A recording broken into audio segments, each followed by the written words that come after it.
మన star heroine Mona Lisa లేచిపోయి పెళ్లి చేసుకుంది. అదేనండి, మొన్న ప్రయాగరాజ్లో మహాకుంభమేళా జరిగినప్పుడు అక్కడ ఒక అమ్మాయి పూసలు రుద్రాక్షమాలలు అమ్ముకుంటూ ఉంటే మన మీడియా మిత్రులు చూసి, అరే ఇలాంటి మట్టిలో మాణిక్యాన్ని ఊరికే ఎందుకు వదిలేయాలనేసి ఫోటోలు వీడియోలు తీసి విపరీతంగా అమ్మాయిని హైప్ చేసి, అరే ఐశ్వర్య రాయ్, కత్రినా కైఫ్ కూడా ఈవిడ ముందు దిగదుడిపే, అంతటి మహా అందగత్త ఈమె అని రాత్రికి అంటే ఓవర్ నైట్లో వీటిని హీరోయిన్ని చేసి పడేశారు. బాగా హైప్ చేసి ప్రచారం తీసుకొచ్చారు. దేశం అంతా కూడా ఈ అమ్మాయి ఫోటోలు వేసుకొని గొప్ప అందగత్తగా చిత్రీకరించి తెగ ప్రచారం చేసేసి ఆ అమ్మాయిని హీరోయిన్ని చేసి పడేశారు. తత్ఫలితము ఇప్పుడు ఆ అమ్మాయి భవిష్యత్తులో అనుభవించాలి. అంత పాపం ఏం జరిగిందండి అంటారా? ఆ అమ్మాయి బాగా హైప్ అయిపోయిన తర్వాత చక్కగా బ్యూటీ పార్లర్కి తీసుకెళ్ళి, నువ్వు ఇలాగ మట్టిలో ఉంటే ఎలాగా, దుమ్ములో ఉంటే ఎలాగా అని ఫేషియల్స్ చేసి రుద్ది జుట్టు కత్తిరించి స్ట్రైట్ చేసి రింగులు తిప్పి అది చేసి ఇది చేసి రకరకాల బట్టలు కొనిచ్చి మేక్ ఓవర్ అంటారు దాన్ని, అవన్నీ చేసి అన్ని యాంగిల్స్లో ఆ పిల్ల ఫోటోలు తీసేసి వాటిని సోషల్ మీడియాలో వదిలేసి ఆ తర్వాత చిన్న చిన్న ఆఫర్లు, సినిమా ఆఫర్లు, అలాగే డ్యూయట్స్, ఈ ప్రైవేట్ ప్రేమ పాటలు ఉంటాయి కదా హిందీలో, ఆ లవ్ సాంగ్స్ పక్కన కురవాడిని పెట్టి ఇలాంటివన్నీ తీసి రిలీజ్ చేసి ఆ అమ్మాయిని స్టార్ని చేశారు. చేతికి మంచి ఖరీదైన స్మార్ట్ ఫోన్ ఇచ్చారు. ఆ పిల్ల ఆ ఫోన్లో ఫేస్బుక్లో ఫర్హాన్ ఖాన్ అనే బాగా గడ్డం పెంచుకుని ఉన్న సాంప్రదాయబద్ధమైన ముస్లిం అబ్బాయిని ప్రేమించేసింది, మనసిచ్చేసింది. ఆ తర్వాత ఆ విషయం ఇంట్లో తెలిసింది. ఇంతకీ ఈ ఫర్హాన్ ఖాన్ ఈ అబ్బాయి ఎవరా అంటే మహారాష్ట్రకు చెందిన కేరళలో స్థిరపడిన ముస్లిం అబ్బాయి. ఆ అబ్బాయిని ప్రేమించి కేరళలో షూటింగ్ ఉందనేసి వెళ్ళి మరలా వాళ్ళ నాన్నకి వ్యతిరేకంగా వాళ్ళ నాన్న అక్కడికి వచ్చాట. మరలా ఆయన ఎక్కడ పెళ్ళి ఆపుతాడో అనేసి కేసు పెట్టేసి, మా నాన్న వలన మాకు ప్రాణహాని ఉందని చెప్పి కేరళలో కేసు పెట్టి అక్కడ ఒక గుళ్ళో ఈ ఫర్హాన్ ఖాన్ చేత తాళి కట్టించుకుంది, సింధూరం పెట్టించేసుకుంది.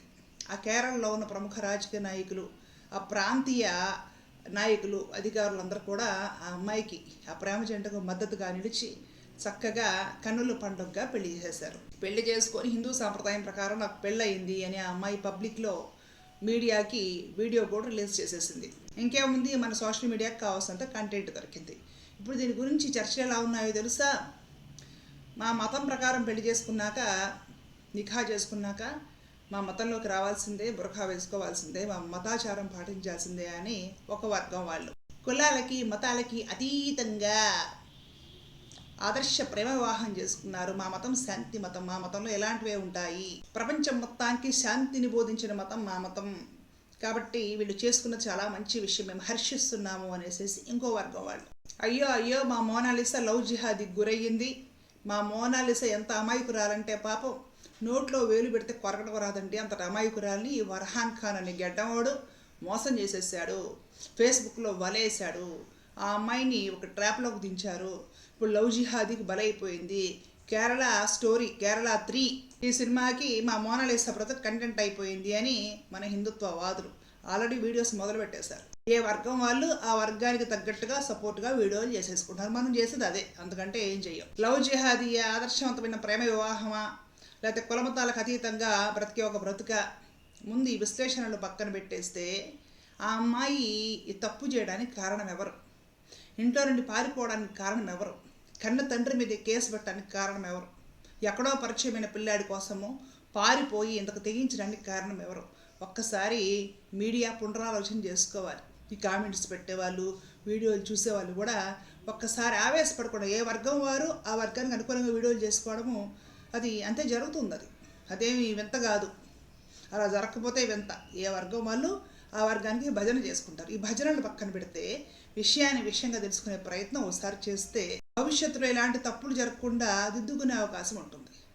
ఈ మొత్తము తప్పుకు లేదా ఈ మొత్తము పరిస్థితికి మూల కారణము మీడియా అండి. మీడియా చేసే ఇలాంటి దురాగతాల వల్ల ఎంతమంది సామాన్యులు బ్రతుకులు బలి చేసుకున్నారో తెలుసా? మీకు కచ్చాబాదం వ్యాపారి గుర్తున్నాడా, బెంగాల్ అతని బ్రతుకు ఎంత దురవస్థకు గురైందో. తర్వాత ఏదో పాట పాడుకుంటూ హుషారుగా సైకిల్ ఎక్కి అమ్ముకుంటూ ఉండేవాడు వేరుశనక్కాయ పప్పులు. అతడిని రాత్రి పాపులర్ చేస్తే ఆ పాపులారిటీలో అతడు కొద్ది రోజులు ఉండి అదే నిజమనుకొని 4 రోజులు అందరూ అతన్ని పట్టించుకుని ఆ తర్వాత పట్టించుకోక అతను మరలా వెనక్కి తిరిగి ఆ జీవనంలో బ్రతకలేక తన వాళ్ళ నుండే వేధింపులు అవమానాలకు ఎదుర్కొని దారుణమైన పరిస్థితులు బ్రతుకుతున్నాడు. కుమారి ఆంటీ గుర్తుందా? స్ట్రీట్ సైడ్ వెండర్ ఆవిడ. తన వ్యాపారం తను చేసుకుంటుండే ఆవిడ్ని ఒక డైలాగ్ ఏదో చూపించేసేసి ఆవిడ హైప్ చేసేసి ఆవిడని పెద్ద స్టార్ అని చేసేస్తే ఆ తర్వాత ఆవిడ పరిస్థితి ఎంత దారుణంగా తయారైందో తెలుసా? 4 రోజులు మీడియా పట్టించుకుంటుంది. 4 రోజులే ఆవిడ సెలబ్రిటీ.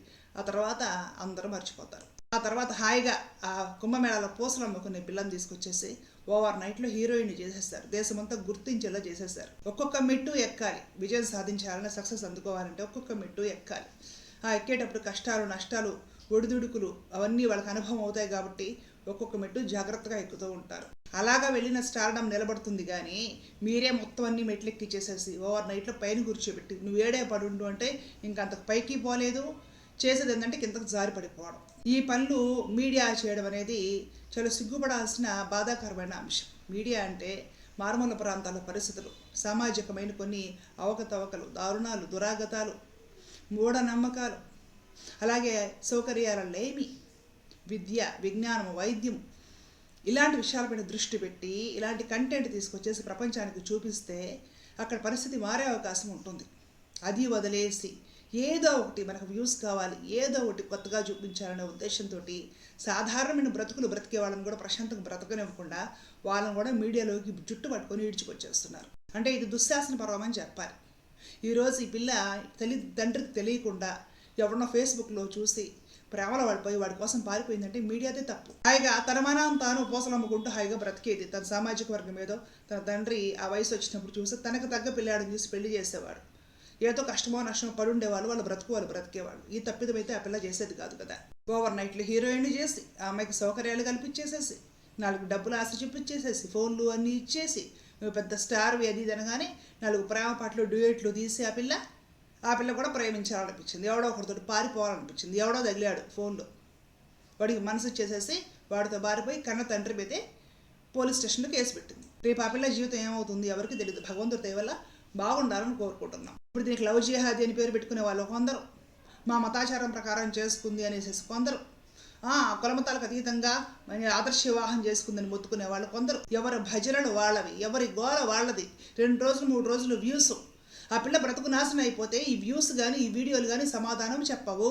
ఆ పిల్ల బ్రతుకు నాశనం అయిపోతే ఎవ్వరి వీడియో ఎవ్వరి గొంతు పనిచేయదు ఆ రోజు. ఒక్కసారి మీడియా ఆలోచించుకోండి. భారతదేశంలో ఎన్ని విషయాలు లేవు ప్రస్తావించడానికి, ఎన్ని విషయాలు లేవు కళ్ళకు కట్టినట్టు ప్రపంచానికి చూపించడానికి, ఆ పరిస్థితులను సరిదిద్దడానికి. అలాంటి మంచి అవకాశము మీడియాకి ఉంటే కూడా దుర్వినియోగం చేసి అలాంటివి చెప్పకుండా ఎవరు చూస్తారులే అని పట్టించుకోకుండా ఏదో ఒక ఆసక్తికరమైన విషయం, ఒక ఆడపిల్ల విషయం చెప్తే ప్రపంచం మొత్తం చూస్తుంది, మనకు వ్యూస్ డబ్బులు వస్తాయి. ఈ ఆరాటంలో పడి రోడ్డు పక్కన బ్రతికే అమాయక బ్రతుకులను కూడా మీడియా బలి చేస్తుందండి. ఇది కారణం. ఈ అమ్మాయి పెళ్లికి లవ్ జిహాదీ కాదు, ఆదర్శ వివాహం కాదు, ప్రేమ కాదు, ఇంకోటి కాదు. 100% మీడియా చేసిన పని. 4 జనాలు వచ్చి గుడి దగ్గర తన వ్యాపారం తను చేసుకొని ఇంటికి వెళ్ళిపోయి తన రోటి తను తిని పడుకునే పిల్ల ఇవాళ తండ్రి మీద కేసు పెట్టి కేరళ వరకు బారిపోయిందంటే ఎవరి కారణం? ఎవరిచ్చిన స్వేచ్ఛ?